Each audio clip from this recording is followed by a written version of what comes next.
Okay, if David and George are watching, my name's David Killam from Greenworld at Kingsley. But our challenge here today was to increase UK exports, and the way in which Finley and I felt was the best way of doing that was to remove the initial financial risk to anybody contemplating making an export. So the way in which we're going to do that is we wanted a very simple, punchy message which would go out to the business community, be easy for people to give to the business community, and it would be remembered by the business community. So unlike a lot of government ideas, it's very simple, easy to remember. So the first £100,000 of any export sales is tax-free. It's ubiquitous, it can be applied to every single company in the UK because it applies to any business with a new product to export or a new country, i.e. export market, to go to with an existing product. So they can claim it, so that qualifies them. So it applies to every single company in the UK. However, we think it will be particularly appealing to the SMEs, and that's where we think the most growth will come from. So the best results for UK PLC will be to concentrate in the short term on the SMEs. That's why we've done it for this. It's very simple, first 100k. The benefits, or how will the idea succeed? Export sales will be increased fairly quickly, we think, and there'll be a lot more companies exporting. That is fairly easy for the government to monitor through their existing balance of payments data recovery system. One of the benefits of it is very, very simple to actually operate this scheme, because it's your company tax return in conjunction with your local office at the HMRC. So there is paperwork, for instance, every shipment that has to be made, you have an export notification document.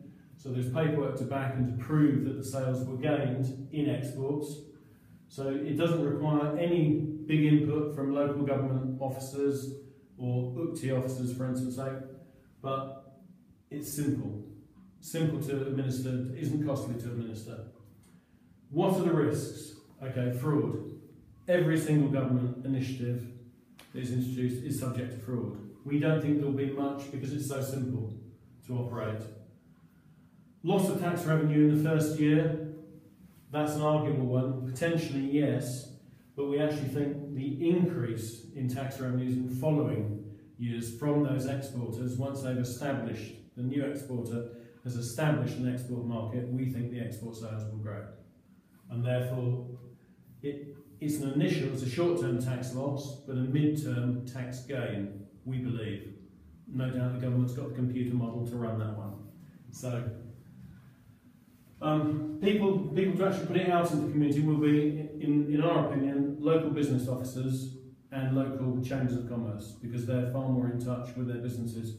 So UCT will bring that to the attention of the local chambers of commerce and local council business development officers. What support might be needed to make it happen? We don't think very much, because it's all about money. Why are we in business? Why do we want to export? To make money. It's a fairly easy link to, the tax relief on the first 100k of export sales is a fairly easy financial gain.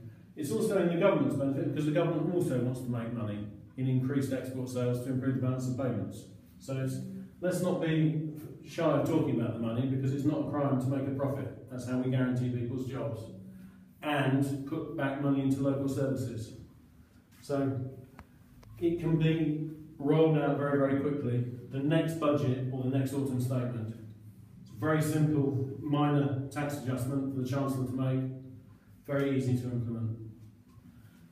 How it works is very simple. Increased sales, in this case from exports. Tax saving will generate additional sales, and in the future to mid-term, increased sales and therefore increased tax revenue for the government, bringing us back to increased sales.